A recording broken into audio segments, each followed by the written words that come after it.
Oh, sorry.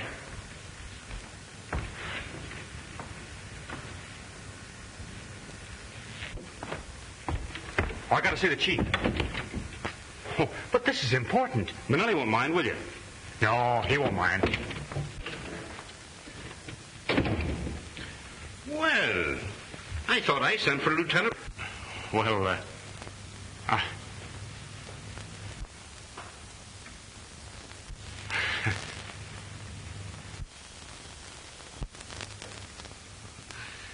Sit down, Burke.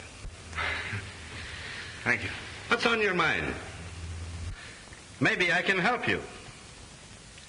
Possibly it's about my daughter. Yes, Diana has promised to be my wife, and we want your consent. You have it. But Diana wants she gets. She said she wouldn't think of marrying me against your wishes. I was afraid that you'd want her to marry Dave Graham. Professor Graham is a very fine man and a successful criminologist. Yes, sir. He's all of that, and that's the reason I was afraid I wouldn't have a chance. I'm only a lieutenant. You know, Danny, I think you're going to be successful, too. I don't know anything about your family, but I've had my eye on you ever since you came on the force. With a wife like Diana, I'm sure I'll reach the top. Perhaps I better warn you to look out for your job. I've got my eye on that badge you're wearing. Well, keep your eye on it. You may get it. Chief, you don't know how much I thank you, and you never will. That's all right. But I still want to see Bonelli. Oh, yes, sir. You're next.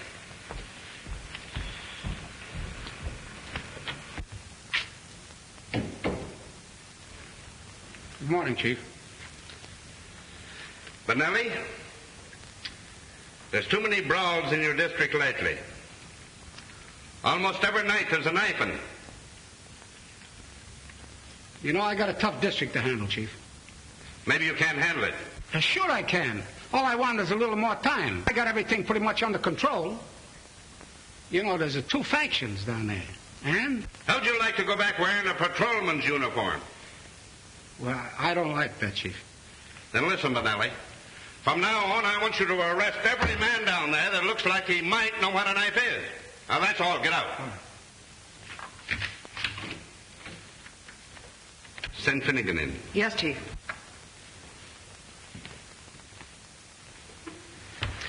Maybe you can hear better standing up. Finnegan, I've had my eyes on you for months. Politics is not going to keep any man's job on this force as long as I head it. Now, I'm warning you, Finnegan. Keep your nose out of politics or I'll break you. I know what's running through your mind. You're thinking I won't be long on this job. Well, maybe not. But while I'm here, there'll be no interference from shyster lawyers or underworld bosses. Well, maybe I can give you some advice. I don't want your advice. Now get out of here.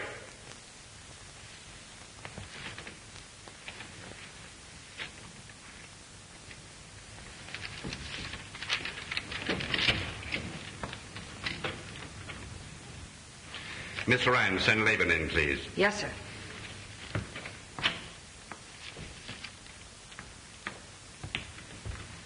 Levine? If you don't mind, Chief, it's Laban. Well, whatever it is, you've been heading the vice squad for some time, and I understand that you're building quite a pretentious home on the salary you draw. And the police commission is noticing it, too. My grandmother died last year in Paris. She left me the money. You may have to prove that. Yes, sir. I'll bring the lawyer's letter to you.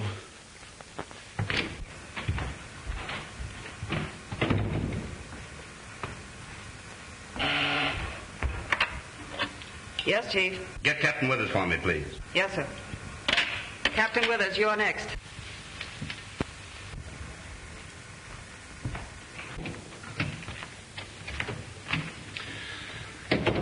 Hello, Bill. Hello, Jim. Sit down. Bill, I'm going to relieve you of that precinct job. You're going to head the gambling detail. How about Phillips, Chief? I had him on the carpet. It's noised around that there's a payoff. Jim Phillips wouldn't take a dime of dishonest money. But this will break his heart. I have a lot of confidence in Phillips, but I don't want him to remain where he'll be framed by a bunch of crooked gamblers. Phillips won't understand. He'll think you're breaking him. He's sort of bitter at times. That's my worry. I can handle him.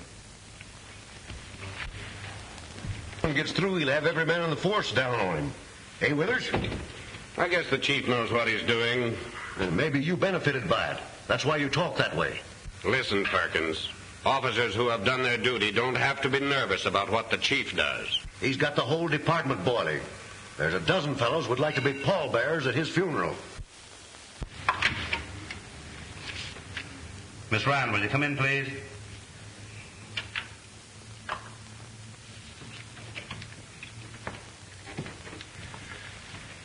Is Inspector Silverstein here? He phoned and said he'd be here.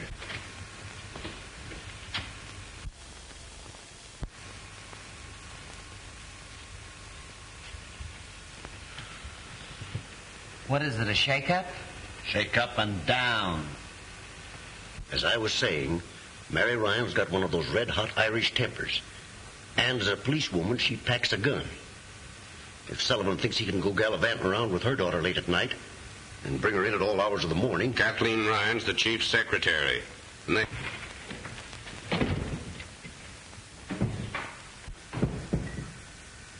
Come on in, David. Hope I'm not intruding. Certainly not.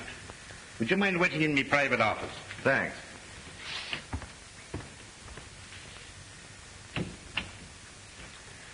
Inspector Silverstein. Come here, please. You have been tried and found guilty of absenting yourself from your post out leave. Now, I'm warning you. If you should let this happen again, you will be severely punished. Well, you see, Chief, it was Rebecca's anniversary, and actually we had some people over for dinner, so Now. That all came out in the hearing. Take your place among the officers.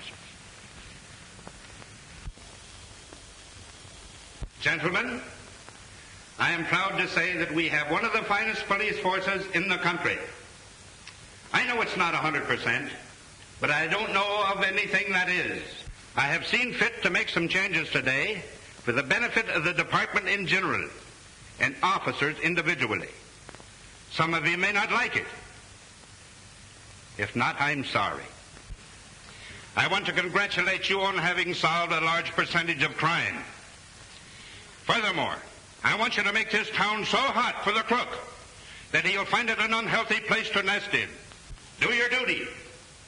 And as long as I head this department, your jobs will be safe. That's all.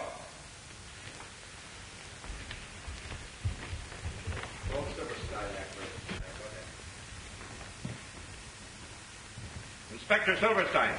Yes, sir. Come here.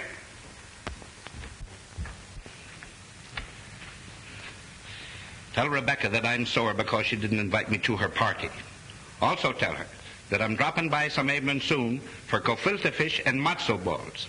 And some sweet and sour pickles and a nice piece of schmaltz-herring. Keep your seat, David.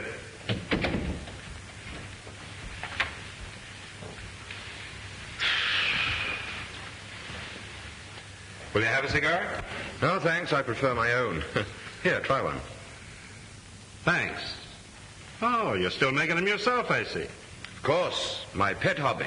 But then, you see, I come by it naturally. My father was a cigar maker. I learned the art when I was a kid, working in his factory.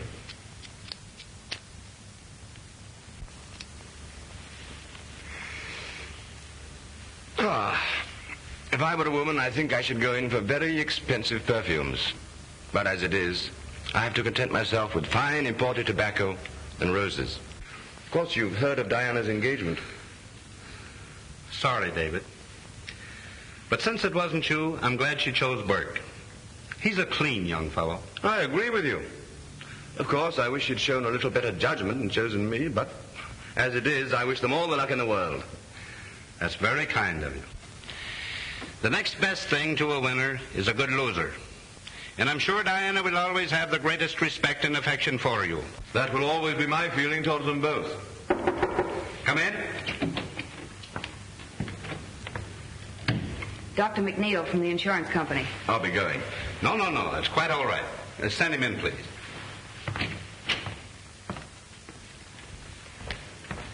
Hello, Mac. Sorry I had to have you come down here. All right, I'm glad to get out of Malvik once in a while. I want you to meet Professor Graham, Dr. McNeil. Glad to know you, sir. Thank you. Pleasure's mine. Professor Graham is a very successful criminologist and scientific detective. He's quite a booster of mine. And deservedly so. I've heard a lot about you, Professor. In fact, I've read of some of your marvelous crime solutions. Well, hasn't anybody a good word to say for my ability? From what I heard out in the hall, you rate pretty low as the chief. And from what I know of police, they like to do a lot of talking to other people, but they can't take it themselves. This is going to be fun. Come along, Doc. Let's operate. Huh? Thanks for the help, Professor. All right, sit down. And let's try the old pump. Hitting on 16 cylinders. I will try the blood pressure. There you are.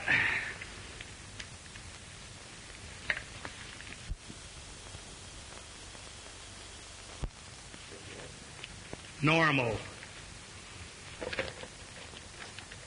Let's see. Now, I guess you better... Are the lamps all right? Bet you can see in the dark with those glimmers. All right, the Mammoth Cave. Perfect as a prima donna's. All right, let's see now. Let's try the old bellows.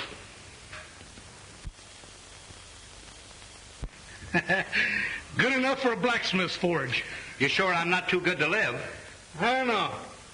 Those kind die young, Chief. You've passed that mark. Well, Chief Sullivan is very busy at present. Will you leave your name? Is it extremely important? Well, just a minute, please.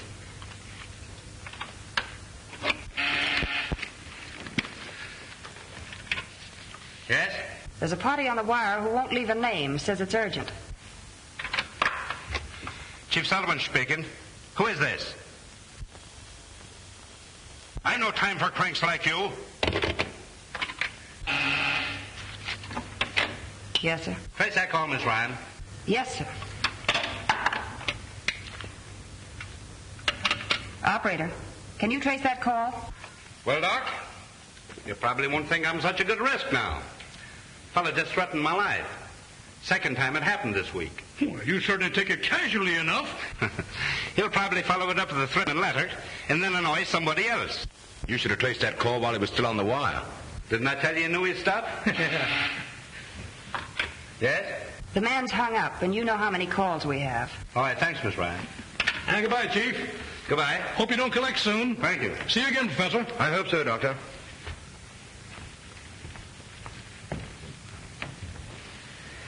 Say, Graham, what about giving us a lecture tomorrow? Tomorrow? I've a pretty full day and a dinner engagement. What about midnight? Do you think the men can stand it?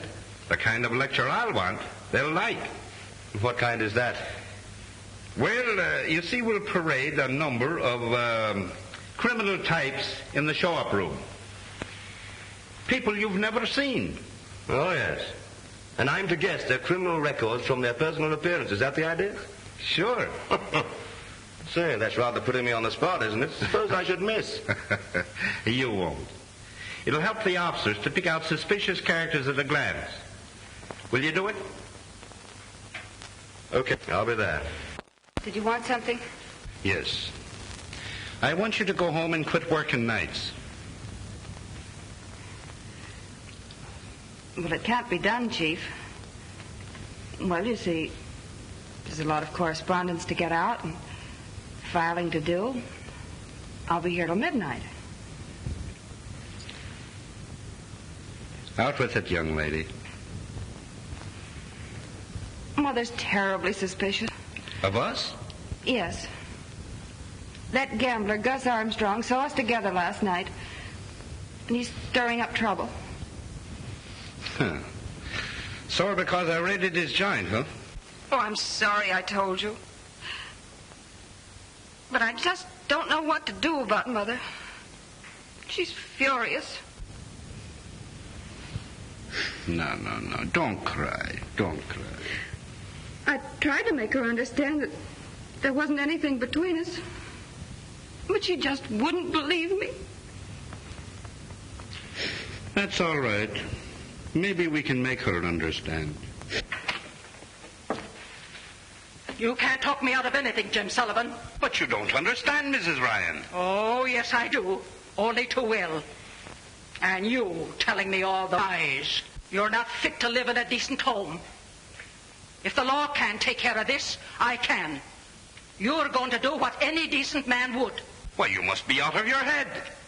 I'll give you until tomorrow. Go and get your hat and coat.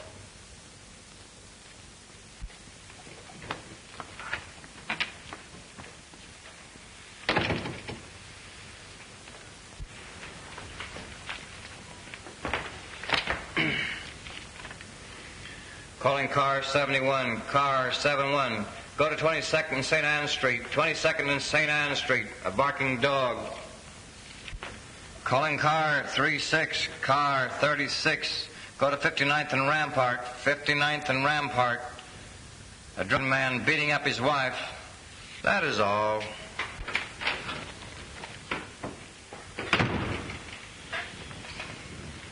Hello, Dan. All right, Jones. What's doing? Oh, just enough to interrupt a good story. Barking dogs, crowing roosters, fainting woman, 3 prowlers, guys beating up themselves, half a dozen drunks, and cat up a phone pole and won't come down. Oh, but that looks funny. What looks funny? Half a dozen drunks and a cat up a phone pole. Must be a polecat. Oh, you're pulling something on me, huh? Here's something interesting. Calling car 22, car 26, car 31, car 47.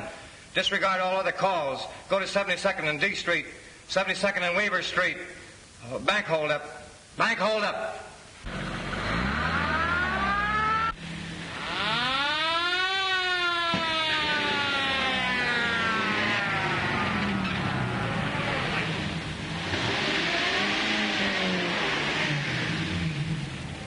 Calling car 22, car 26, car 31, and car 47. Bank bandits escaped out Kings Highway, hopping in black sedan. 3 in car, 3 in car. Boy and 2 older men. Take no chances with this gang.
Johnny.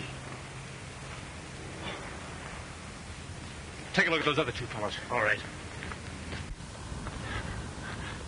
How did you get mixed up in a job like this? Well, I was broke, out of a job.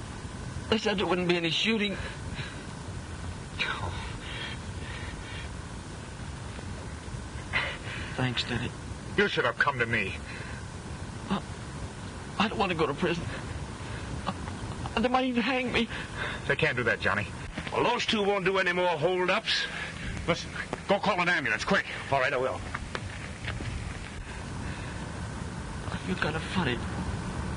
Kind of like I was floating. Here, now, take it easy, kid. The ambulance will be here in a minute. They'll fix you up.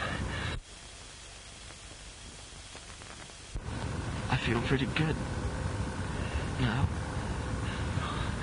It's all right. Everything will be all right.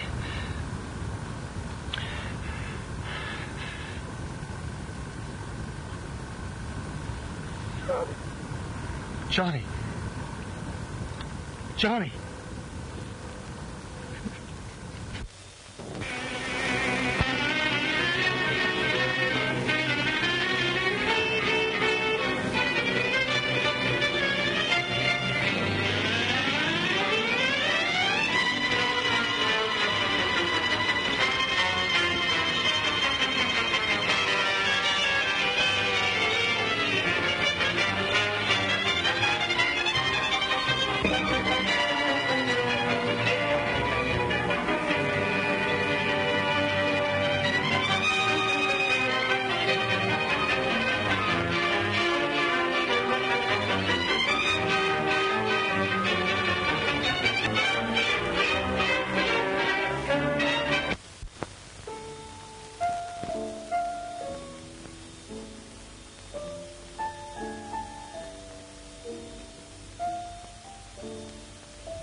Come on, darling, shake off the blues. You know, you're an engaged man. Diana, I went through something today that doesn't make me feel exactly cheerful. A young fellow was trapped with a bunch of crooks. He was shot and killed. I understand how you feel, darling. He was only a kid. Told me it was his first job, but he was broke. You know, I'm glad you feel that way, even about that kind of a boy, but you'll get over it, won't you? Well, it's late. I must be going. That's Father.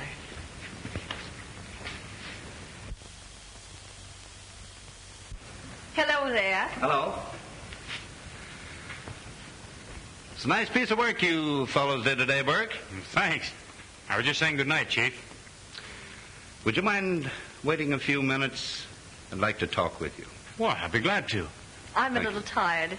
Will you excuse me? Surely. You run along and get some sleep.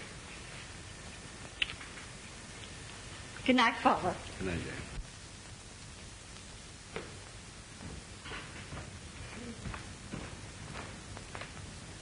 Oh, Dan, will you look in the morning papers? I gave them the announcement of our engagement.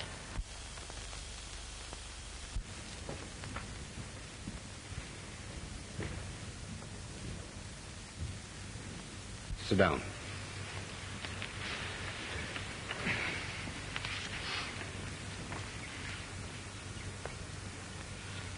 Read that.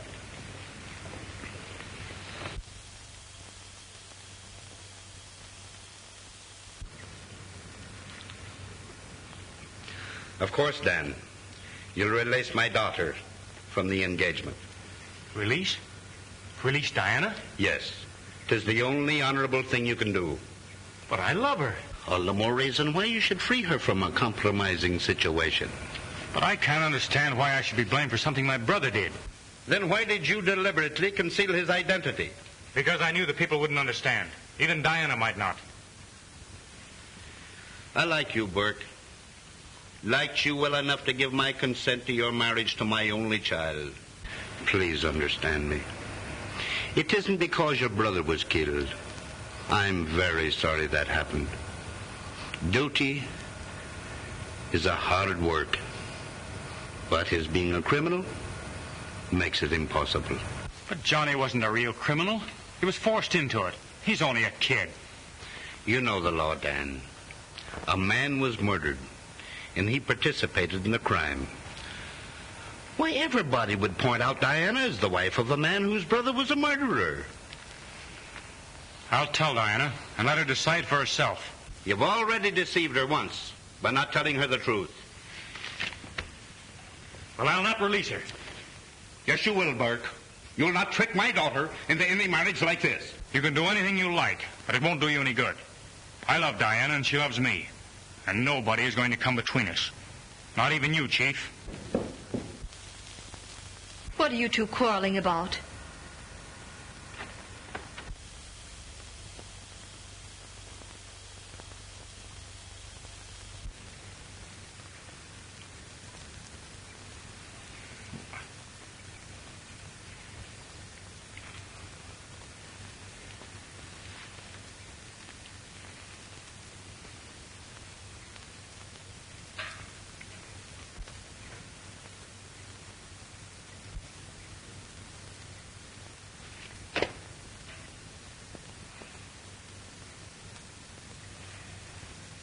Your father is asking me to release you from our engagement.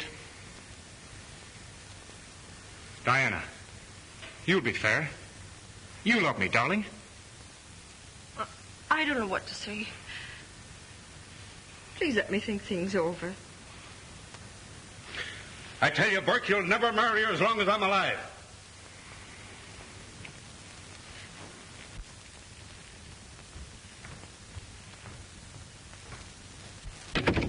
Oh, Dad. Dad, please be reasonable. Let me work things out in my own way.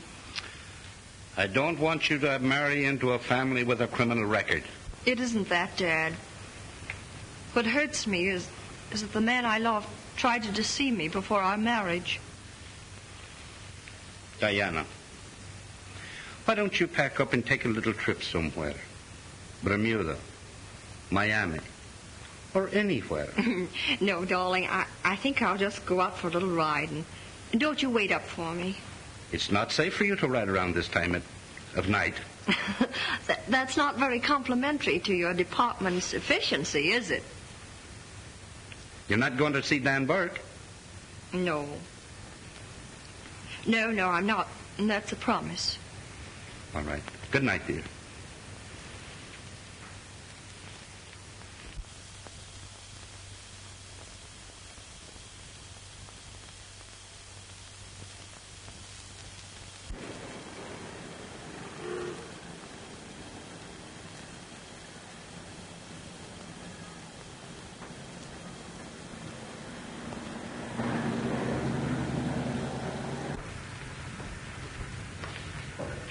I've been waiting for you. Expecting me? Doesn't it look like it?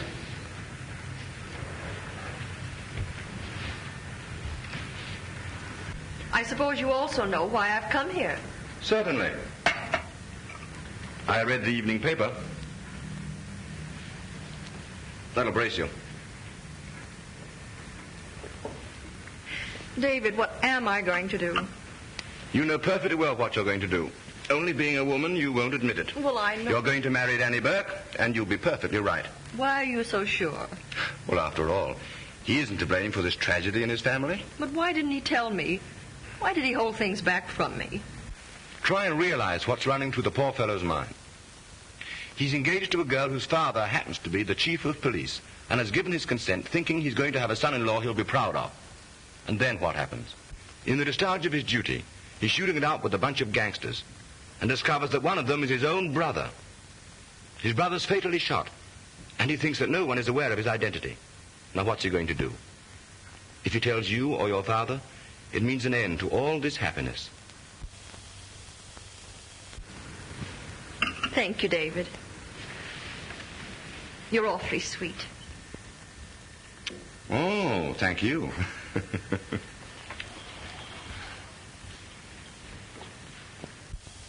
You know, as a matter of fact, all this explanation business was entirely unnecessary. What do you mean?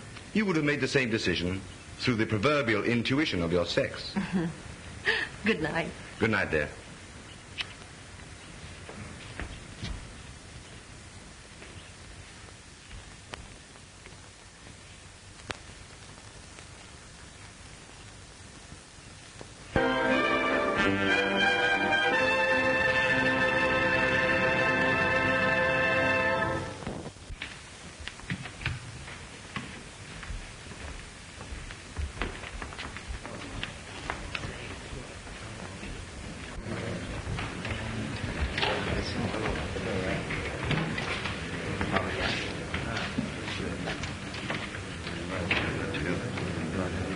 I hear you're not on the gambling squad after tonight. Hey, Phillips? That's what a man gets for being honest. Transferred to someplace out in the bushes. I'd like to punch Sullivan right in the jaw. That's too good for him. What he needs is a real working over. After all, I ain't got no kick coming against the chief, because he's been pretty nice to me. Nice, huh? You call that reprimand you got yesterday pretty nice? What would you call a sock in the puss? A love pat? If he thinks he's going to be chief for another 30 days, he's crazy. Gus Armstrong's got enough political pull to take care of that. Accused you of playing politics, didn't he? Yeah. Well, what does he think he's playing, pinochle? Listen, my mind's made up and that's that. Diana is of age, and you can't stop us. My daughter will not go against my wishes. She has given me her word. I guess Dan Burke won't be so high and mighty when the police commission put him on the carpet for his kid brother. Sullivan, he'd get him out of that all right.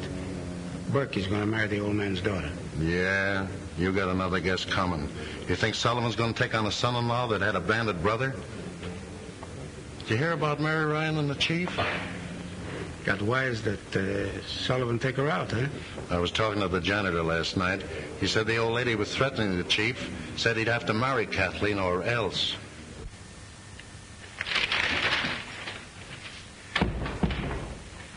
Hello, Miss Ryan. How do you do, Miss Sullivan? Is my father busy? Lieutenant Burke is with him.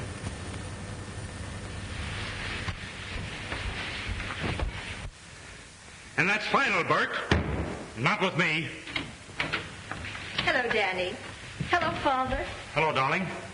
I've just been trying to convince your father. It's 10-1 you weren't successful. I wasn't. I'm the only one who can win an argument with him. But this is one time you won't. But, Dad, it isn't right to blame Dan for something his brother did. I don't. But it's the deception and the compromising of your reputation. Oh, let's leave out my reputation. I wouldn't let gossip keep me away from Dan. And now I'll tell you, just as I told him, that as long as I'm alive, he'll marry you. But, Father, we love each other, and we're going to be married and everything. Captain Withers is here. Send him in. Now, if you'll all excuse me, I'll see you later in the show-up room. Come in, Captain Withers. Pull up a chair and sit down.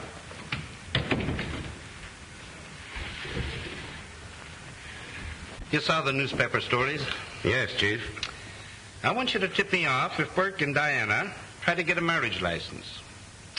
Diana's hard-headed and self-willed. And Burke has indirectly threatened me if I interfere with his marriage plans. Okay, Chief. Anything else? Yes. Something very confidential. The gambling interests are out to get me. Yeah? You know Gus Armstrong. Yeah. He's passed the word to Mary Ryan that everything isn't on the level between Kathleen and me. And the old lady's up in arms. Fire the kid and prefer charges against the old lady if she squawks. Just what they'd want me to do. Play right into their hands. That's the setup that knocked over our former district attorney. What are you going to do about it? That's your job, Bill. Just what is there between you and Kathleen? I'm very fond of the girl, but not to the point of marrying. But she thinks she's desperately in love. Armstrong has all the details, huh? Yeah. Mary Ryan actually threatened you? If I didn't marry her daughter. Besides Burke and the Ryan woman, I've had numerous threats by phone. Any idea concerning those? Chuck Finnegan's pretty chummy with Armstrong. And there's a lot of others sore on account of the changes made in the department yesterday. Well, I'll see you here after Graham's lecture. Yes. I have an ace up my sleeve. All right, thank you.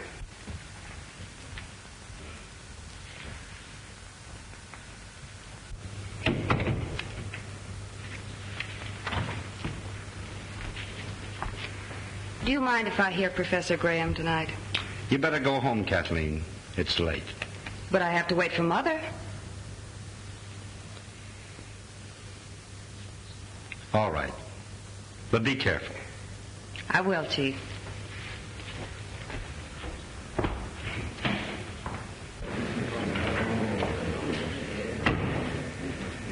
You've been pretty white about this situation, Graham. I want to thank you. I've always been interested in Diana's happiness. Father believes in you, David. I wish you could bring me round to our point of view. It's going to be a little difficult, but I'll try. Thank you.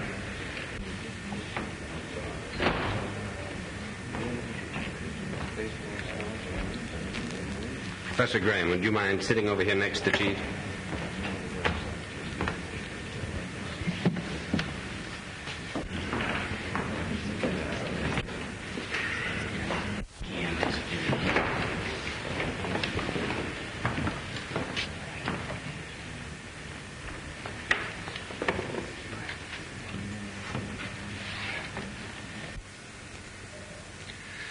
All right, Withers. Introduce Professor Graham. Okay, Chief.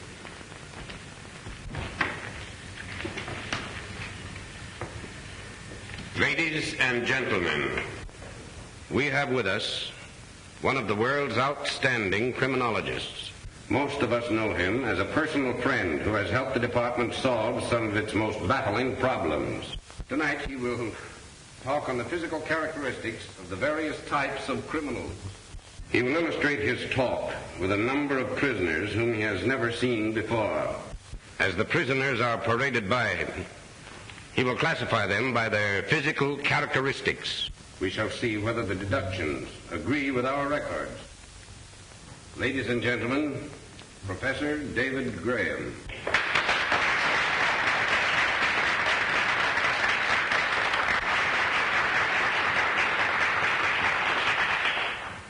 Ladies and gentlemen, I'm afraid that Chief Sullivan has rather put me on the spot. However, I'll do my best to justify his opinion of my ability. All right, Captain Withers.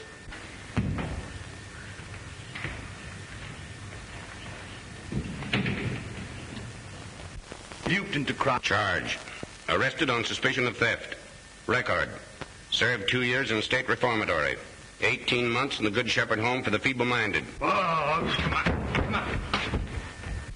Had his mind been alert, he would never have attempted violence at such an inopportune moment.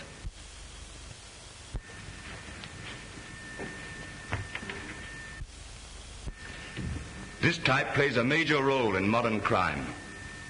Note the thin, sallow face, the listless expression and shifting gaze. He is a very dangerous individual and will commit any crime. He's a drug addict. Charge. Arrested for violation of the Harrison Narcotic Act. Now under arrest on suspicion of gang murder.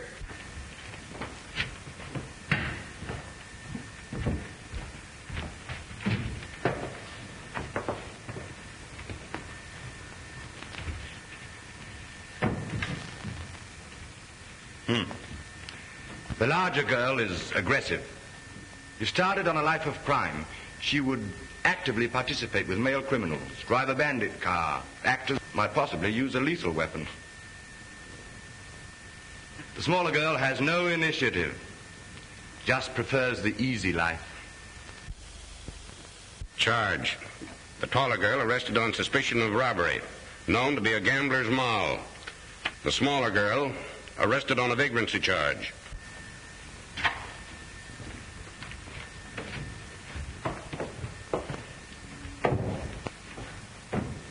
He's a very dangerous criminal. Specializes in widows and orphans. Always has a safe investment. Yes, safe for him. Popularly known as a con man.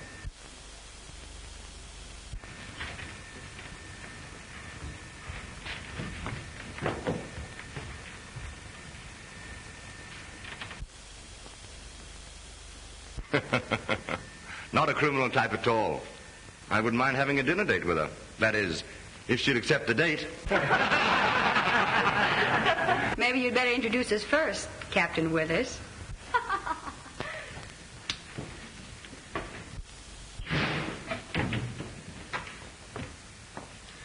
Professor Graham, my daughter, Mary. How do you do? I'm happy to meet you.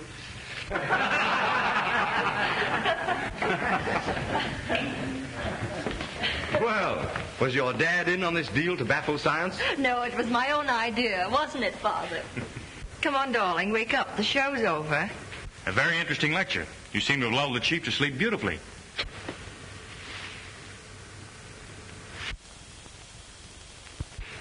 Oh, he's dead. I think she's right. Dr. Kelly! Dr. Kelly! The chief. Must have been instantaneous. Has he had previous... Why, I don't... Lock the doors. Back your seats, everybody. Don't let anyone leave this room. Oh, hand me a glass of water, please.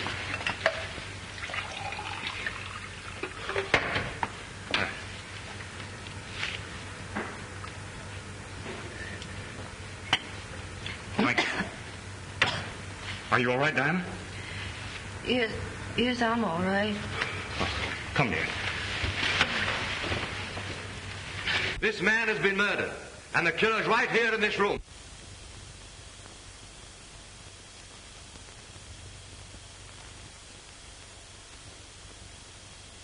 Back your seats, everybody, and lock those doors. Steady now. We'll sit over here.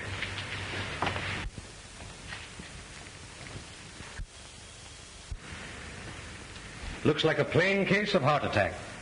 That's what it's supposed to look like, Doctor. But I happened to be in Sullivan's office last night when Dr. McNeil examined him and pronounced his heart perfectly normal. Captain Withers, do you know of anyone here who might have wanted a thing like this to happen?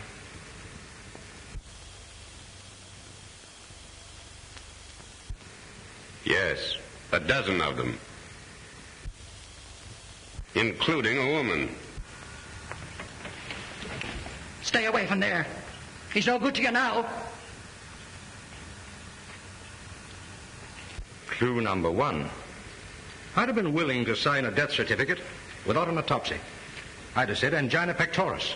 But I detect different symptoms now. What would you say, offhand? Complete and instantaneous paralysis of the respiratory organs, with possible brain hemorrhage. Might be the work of some poison, Graham.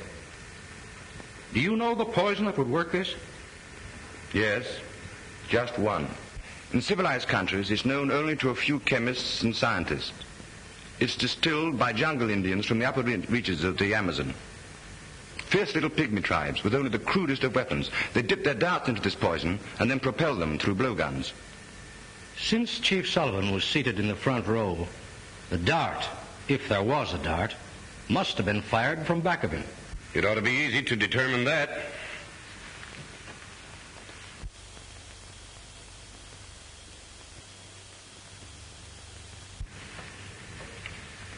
It's here, all right.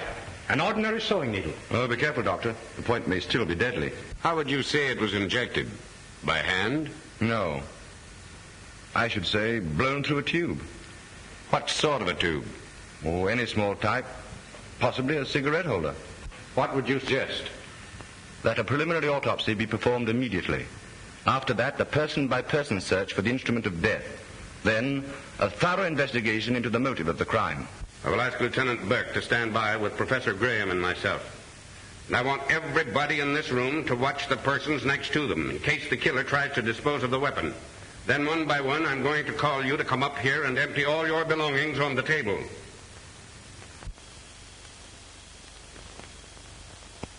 Each of you who has any knowledge of a possible motive to write it down on a slip of paper which will be handed to you. You need not sign your names.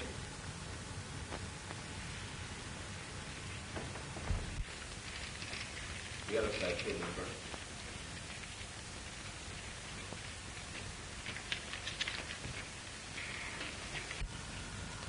Mary Ryan had made threats against the chief. That's right. Sullivan told me tonight she'd been threatening him. I did not kill him. I only wanted him to marry my Kathleen. If you killed him, I hope they punish you. You were always threatening him. Sit down, Kathleen. Your mother didn't do this. Women are not expert enough to do a job of that kind.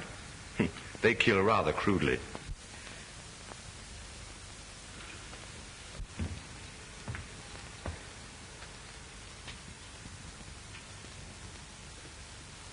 Captain Perkins, you were overheard saying that you would like to be a pallbearer at the chief's funeral. Is that so? Maybe I did say it. What of it? I was sitting right here by Phillips, wasn't I? Yes, right here by me. Graham, listen. The needle in Sullivan's back didn't kill him. He was already dead when it struck him. How do you know that? The wound didn't bleed. Circulation had stopped. The slayer was not directly behind the chief. I can show you just exactly how it was done.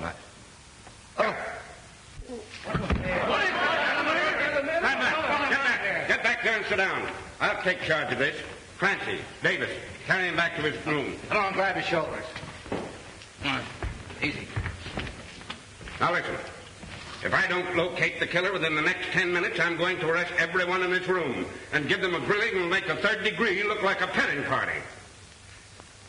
Don't get excited, Captain. This thing must be solved scientifically. Science can go take a jump at itself. I'll take charge here. Burke, go back to your seat. Laban, you knew Chief Sullivan was about to prefer serious charges against you. He insinuated I was building a new home with bribe money. Well, are you? You're crazy. Read this.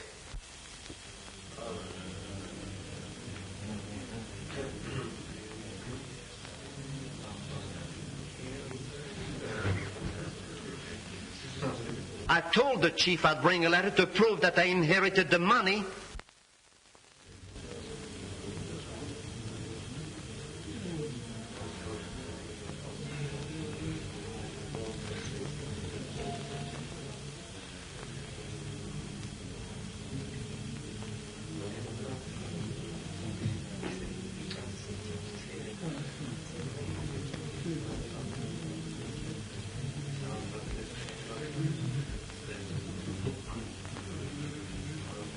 Well, I guess this lets you out. You've got to help me, Diana. You've got to be brave and see this thing through. There's a light switch over there. When I signal you, pull it. But I'm afraid somebody else will be killed when I turn the lights out. Trust me, honey.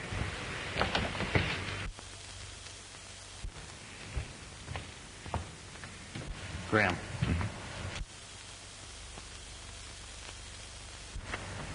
I've got the tube the needle was shot from.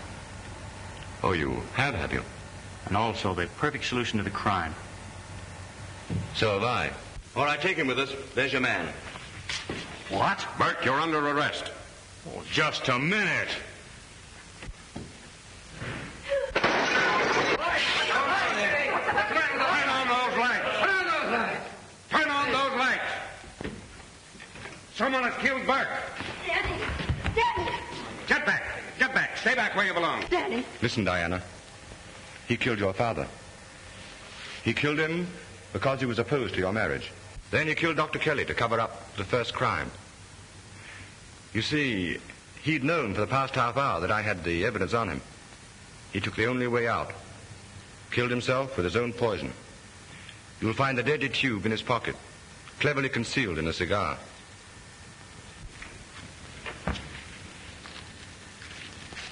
It must be one of these.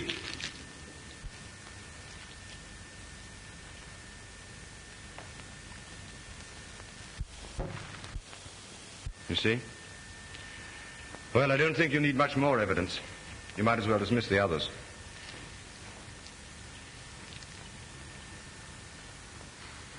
To think Burke would do this. Clear case of heredity. He was a criminal by instinct, just like his half-brother, Johnny.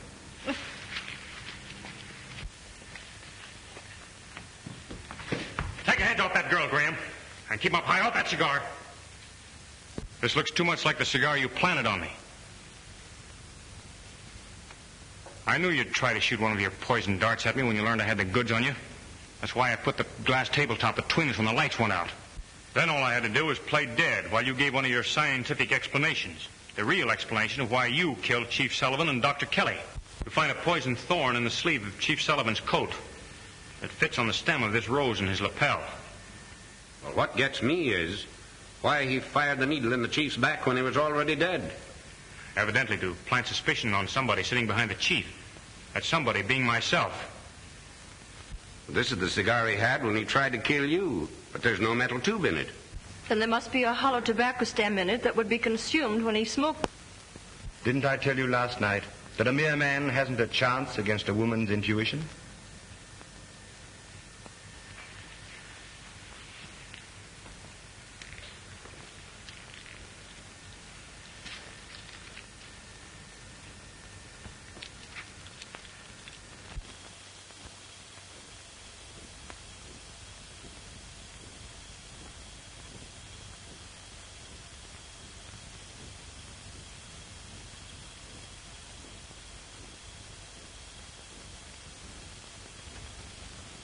Months ago, who would have thought the world could be beautiful again, Mr. Burke? It can't help being beautiful with you in it, Mrs. Burke.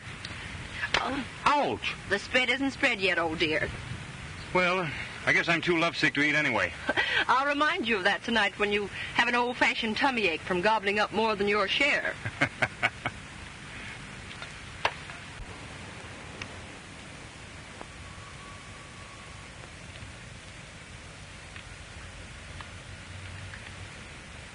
Gee. Well, what's the latest sensation? Oh, nothing. What are you reading? Nothing. Skip it. Let me see. Now, listen, Oh, come on. I want to see it.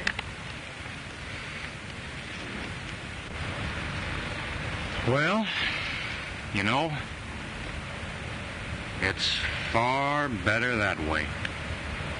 It's a curious thing. Terrible as his crime was, somehow I never wanted him executed. Maybe it's because I can't forget his good side. His gentleness.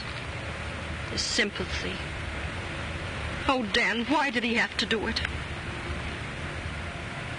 Well, only a few days ago we discovered his diary, in which he diagnosed his own case. Everything he jotted down showed the great mental crisis he was going through. There were many notations about a certain girl that he couldn't bear to lose.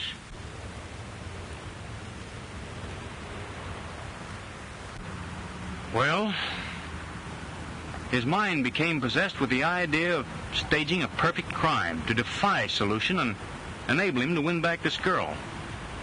That's what toppled his brilliant intellect across the shadow line between genius and insanity. The rest you know. Perhaps it's true that to understand is to forgive. Perhaps. Anyhow, that's all out of our lives now. And forever.